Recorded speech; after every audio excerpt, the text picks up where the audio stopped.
এই দেখেন আমাদের জান্নাত কিনে আসছে জান্নাত দেখি আসো তো আমরা আজকে এটাকে আনবক্সিং করব চলেন গাইস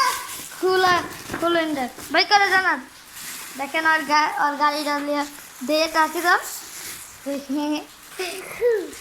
এটা কে দিছে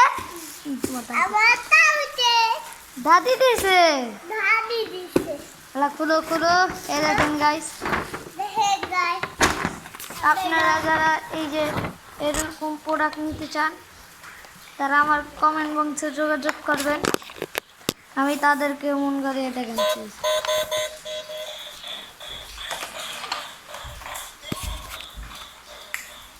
আপাতত নিয়ে চলবে দেখেন ছাড়ো এই যে দেখছেন গাইস সুন্দর না গাইস গাইস এই যে আমাদের গাড়িটা জান্নাত চালাইতেছে